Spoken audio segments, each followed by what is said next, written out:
দাম্পত্য জীবন এমন একটা জায়গা, আমি প্রায় সময় বলি, দাম্পত্য জীবনের শুরুটা হলো, উর্দুতে একটা কবিতা আছে, ইবতেদায়ে ইশক আর ইন্তেহায়ে ইশক বরাবর নিহি হোতা হ্যায়। প্রেমের শুরু আর শেষ একরকম হয় না। প্রেমের শুরুতে শুধুমাত্র ফুল দেওয়া নেওয়া হয়, শেষে লাঠিও দেওয়া নেওয়া হয়। ঠিক না বেঠিক? শুরুতে মোহব্বত উতরায়, উন্মাদ হয়ে যায়, মা বাপ চিনে না, নামাজ চিনে না, মুরব্বী চিনে না, সমাজ চিনে না, বন্ধু বান্ধব চিনে না, রাগ সব। এখন আমার মনের মানুষের সাথে আমার চ্যাটিং চলতেছে, কিচ্ছু চিনে না সে, ভালোবাসা উতরাইতে থাকে। এরপরে শেষ পর্যায়ে যখন চলে যায়, তখন ওই ফোন নম্বর দেখলে মেজাজটা গরম হয়ে যায়। ঠিক না বেঠিক? ইবতেদায়ে ইশক আর ইন্তেহায়ে ইশক বরাবর নিহি হোতা হ্যায়। এটা বাস্তবতা যে প্রেমের শুরু আর শেষ একরকম থাকে। যারা বিচক্ষণ তারা একটু হিসেব করে পা বাড়ায়। ঠিক একইভাবে বৈবাহিক জীবনে তিনটা ধাপ আছে। কয়টা ধাপ আসে? তিনটা ধাপ আসে। বিবাহের পরপর ভালো হোক আর মন্দ হোক, প্রথম প্রথম নতুন জামাই বউ অনেক মহব্বত আদান প্রদান করে, অনেক ভালোবাসা, অনেক স্বপ্ন, অনেক প্রতিজ্ঞা, অনেক ওয়াদা, অনেক কমিটমেন্ট, অনেক প্রমিস, অনেক ভালোবাসার বিনিময় হয় বিয়ের পরপর। এরপর যখন 1-2 বছর চলে যায়, আল্লাহ তাআলা একটা বাচ্চা দেন। ওই বাচ্চা রাত্রে ডিস্টার্ব করে, মা উঠতে দেরি হয়েছে, বাপে ধমক দেয়। এরপরে আস্তে আস্তে দূরত্ব তৈরি হয়, ওই বাচ্চা আরেকটা বড় হয়, আরেকটু বড় হয়, আরেকটা হয়। এরপরে নানা রকম ঈর্ষণীয় মনোমালিন্য হয়। মায়ের কথা শুনে ছেলে খেপে, অথবা বউ তার শাশুড়ির কথা শুনে খেপে। আস্তে আস্তে আস্তে আস্তে আস্তে টুনটান হতে হতে যখন সংসারটা একটু ভারী হয়, ছেলে মেয়ে হওয়া শুরু করে, 2-3 বছর হয়ে যায়, ও যে ঘোরটা কেটে যায়। সহজ কথা হলো, বিবাহের পরে প্রথম প্রথম যে ঘোরটা থাকে, ওই ঘোরটা কি কেটে যায়। অনেকটা ইয়ের মতো, সফট ড্রিঙ্কসের মতো। সফট ড্রিঙ্কসের বোতল যখন আপনি মুখটা খোলেন, যেই পরিমাণ ঝাঁজ এবং তেজ থাকে, কিছুক্ষণ পরে আস্তে করে সেটা লেভেলে চলে আসে কি আসে না? বিবাহের পর প্রথম যে মহব্বত থাকে, যে বোঝাপড়া থাকে, যে আকর্ষণ থাকে, এটা আস্তে আস্তে কমে। যখন কমে, এরপর আসল রূপটা দেখা যায়। ওই যে মহব্বত উতরাইছিল একটু আগে বা কিছুদিন আগে, সেই মহব্বতের আসল রূপটা ছেলেও দেখতে পায়, মেয়েও দেখতে পায়। শুরু হয় এবার তুমুল আকারে ঝগড়া, ফাসাদ, গন্ডগোল। এটা বাস্তবতা হয়। এরপর বৈবাহিক জীবনের একেবারে শেষের দিকে যখন চলে যায়, তখন আবার ওই প্রথম সময়টা কিন্তু ফিরে আসে। অর্থাৎ বুড়া বুড়ি টোনাটুনির সাথে সম্পর্কটা খুব ভালো থাকে। আপনি আমাদের এই সমাজে জোয়ান জামাই বউ যেরকম মারামারি লেগে থাকে, গন্ডগোল লেগে থাকে, মুরব্বী চাচাদেরকে বুড়া বুড়ি এরকম গন্ডগোল লাগালাগি করে এবং চুলাচুলি করে, এরকম খুব বেশি দেখেন? একেবারেই নাই। ওই মাঝামাঝি পর্যায়ে যা হয় না হয়, শেষের দিকে আবার মহব্বত অনেক হয়। নদীর এ পাড়ে কিছুটা শান্ত, ওই পাড়ে কিছুটা শান্ত, মাঝখানে উত্তাল তরঙ্গ। ওই তরঙ্গ দেখে অনেকে ভুল করে এবং তরি ডুবিয়ে দেয়, আর ওই কুল পর্যন্ত যেতে পারে না। আর যে বিচক্ষণ, সে জানে যে এরকম চড়াই উতরাই হবে দাম্পত্য জীবনে, বোঝাপড়ার গরমিল হবে, গন্ডগোল ফাসাদ হবে, এগুলোর সব ওভারকাম করতে হবে। একটা সময় আমার শান্তি আসবে। বিশেষ করে মা বোনদের একটা সমস্যা হলো যে পরের ঘর করতে গিয়ে নানা রকম ঝামেলা তৈরি হয়। তখন তারা কি করে, না এসব আর করবো না, আমি চলে যাই। এভাবে যে বেশিরভাগ মেয়ে পরবর্তীতে আফসোস করতে হয়। আর এই কারণে দাম্পত্য জীবনের সুখের দ্বিতীয় মন্ত্র হলো সবর এবং শুকর। এই দুইটা অভ্যাসকে নিজের জীবনে আনতে হবে। যাদের মধ্যে সবর নেই, যাদের মধ্যে কৃতজ্ঞতা নেই, এরা কখনো দাম্পত্য জীবনে সুখী হতে পারে? দাম্পত্য জীবনের সুখের অন্যতম মূল মন্ত্র হলো সবর করা। কারণ দুই ফ্যামিলির দুইজন মানুষ একত্রে সংসার করবে, এক ছাদের নিচে থাকবে, জীবন কাটাবে, সব কিছু ব্যাটে বলে কিয়ামত পর্যন্ত কোনো দিনই হবে। আপনি আমি কে?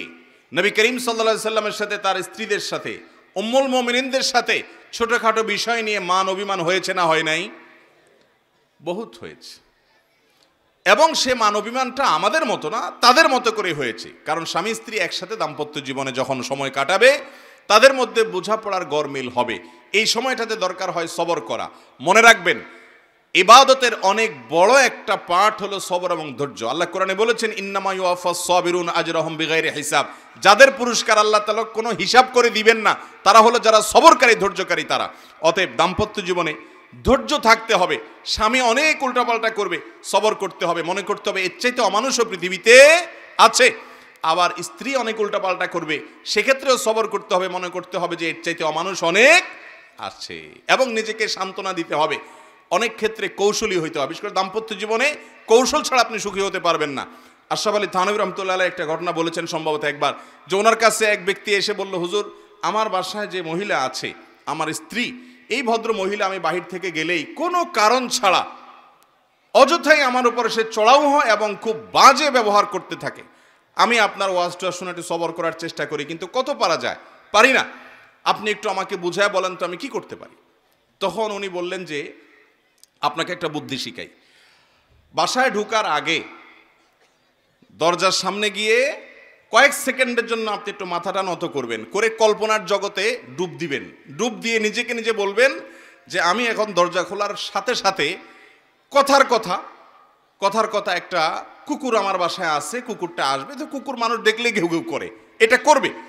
এটা আপনি শুধু মাথায় মনে মনে চিন্তা করবেন। এরপরে খোলার পর মানুষকে কুকুর মনে করে ছোট করা না, মানে এটা জাস্ট একটা ট্রিটমেন্ট, যে আমি মানুষ না, মনে করলাম যে একটা মানুষের বাসায় একটা কুকুর আছে, তো কুকুরটা আমাকে ঘেউ ঘেউ করবে, এটা তোমার মনে করবা। মনে করার পর এরপরে দরজা নক করবা।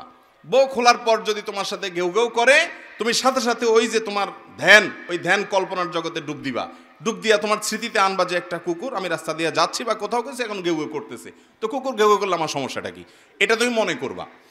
তো স্বামী বাসায় গেছে, যা দরজা খুলছে, দরজা নক করার আগে ওইরকম কল্পনা করছে, স্ত্রী দরজা খুলছে, যথারীতি জামা কাপড় খোলার পর শুরু হয়ে গেছে বিশ্বযুদ্ধ, ঠুসঠুস শুরু হয়ে গেছে। যখন এগুলো শুরু হয়ে গেছে, ভদ্রলোক সাথে সাথে চোখ বন্ধ করে ওই ধ্যান করা শুরু করে দিছে, যে হুজুর বলে দিছে যে আমার তো এরকম একটা পরিস্থিতি আমি কল্পনা করতে হবে। করলো, তো করার পরে লোকটা হেসে দিছে। বউ চিন্তা করলো ব্যাপার কি, প্রতিদিন হামলা পাল্টা হামলা হয়, গোলা বারুদ এখান থেকে গেলে ওখান থেকেও কিছু আসে, আজকে দেখে এবার মিটমিট করে হাসে, কাহিনী কি? স্ত্রীর তো মেজাজ আরো গরম হয়ে গেছে, সে যত গরম হয় এ দেখে আরো বেশি হাসে।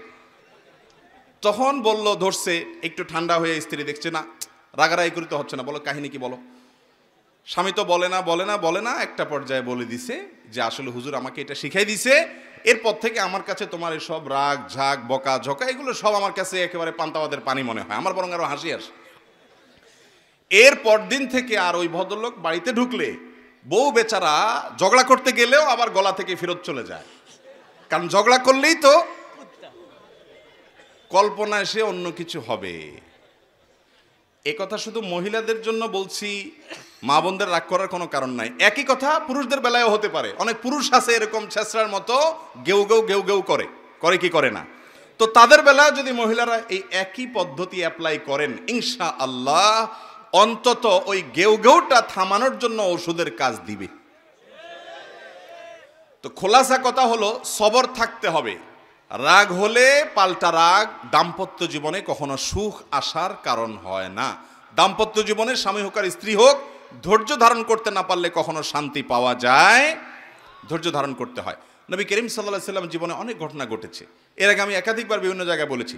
আয়েশা রাদিয়াল্লাহু তাআলা আনহা ঘরে ছিলেন, তিনি, তার নিয়ম ছিল যে স্ত্রীর ঘরে থাকতেন, রান্নাবাড়া তিনি করতেন। অন্য স্ত্রী এক বাটি খাবার দিয়ে একটা কাজের মেয়েকে পাঠাইছেন, খাদ্দামাকে কৃতদাসীকে পাঠিয়েছেন এক বাটি খাবার দিয়ে, তরকারি দিয়ে ধরেন। তো ভালো বুড়া রান্না করেছেন, রসুলের জন্য পাঠাইছেন। আয়েশা রাদিয়াল্লাহু তাআলা আনহা দরজা খুলে দেখলেন যে কাজের মেয়ে তরকারি নিয়ে আসছে আরেক স্ত্রীর ঘর থেকে। তো এই টাইমে যে কোনো মানুষই, যে কোনো মহিলারই মাথা গরম হওয়ার কথা, আমার বাসায় আজকে উনি থাকবে, আমি যা খাওয়াবো, তুমি আবার ওখান থেকে এক বাটি দিয়ে ভালো হওয়ার চেষ্টা করতেছ। উনি বাটিটা ধরে ছুঁড়ে ফেলে দিলেন, বাটির সব তরকারি তো গেছে, বাটিও দুই টুকরা হয়ে গেছে। এই দৃশ্য নবী করিম সাল্লাল্লাহু আলাইহি ওয়াসাল্লাম দেখার পর উনি বাইরে হয়ে আসলেন, যা উঠান থেকে নিজের হাতে সে ভাঙা বাটিটা নিয়ে আসলেন। আনার পর একই শেপের একই ধরনের আরেকটা বাটি এই ঘরেও ছিল, আসলে তার ঘরে, ওই খালি বাটিটা নিয়ে কাজের মেয়ের হাতে দিয়ে বললেন, এটা নিয়ে ওই বাসায় চলে যাও এবং খবরদার মুখে তালা, এখানে কি ঘটেছে এর কোনো কথা বলা যাবে না, শুধু বাটিটা সেখানে ফেরত দিবা। ওখানে বাটিটা ফেরত দিছে। যিনি পাঠিয়েছেন তিনি মনে করেছেন যে কি, যে তরকারি রেখে কত সুন্দর করে ধুয়ে সাফ করে আবার বাটিটি দিয়েছে, তিনি অনেক খুশি। এই হাদিস বর্ণনা করার পর কোন মুহাদ্দিস, কোন হাদিস বিশারদ, কোন হাদিসের শেষে এটুকু অতিরিক্ত বর্ণনা করতে পারেন নাই যে নবী করিম সাল্লাল্লাহু আলাইহি ওয়াসাল্লাম আয়েশা রাদিয়াল্লাহু আনহাকে ডেকে দুই চারটা ধমক দিয়েছেন। আপনি আমি যদি হইতাম এই জায়গায়, আর কিছু না হোক বোর দিকে তাকায়া অন্তত বিরক্তির সুরে এটুকু তো বলতাম যে এটা কাজ করলা, তুমি বাটিটা ভেঙে ফেললা, তুমি তরকারি না নিতে বাটিটা ভেঙে ফেললা। নবী করিম সাল্লাল্লাহু আলাইহি ওয়াসাল্লাম একটি কথাও বলেছেন বলে কোনো বর্ণনায় পাওয়া যায় না। দাম্পত্য জীবনে শান্তি আসার জন্য স্ত্রীর অনেক কিছুকে হজম করা শিখতে হয় স্বামীর, আবার একইভাবে স্বামীর অনেক কিছুকে হজম করা শিখতে হয় কার? স্ত্রীর। আজ আমাদের সমাজ ব্যবস্থায় ভোগ ভোগ ভোগ, ত্যাগের কোনো নাম নিশানা নেই, যার কারণে সবর কেউ কাউকে প্রতি করতে রাজি না। দাম্পত্য জীবনের শান্তির জন্য এই সবর এবং শুকর যা আল্লাহ তাআলা দিয়েছেন সেটার উপরে শুকরিয়া আদায় করার মানসিকতা থাকতে হবে, না হলে কোনোদিনই আপনি শান্তি পাবেন না। আস-সুন্নাহ ফাউন্ডেশন, উম্মার স্বার্থে সুন্নাহর সাথে।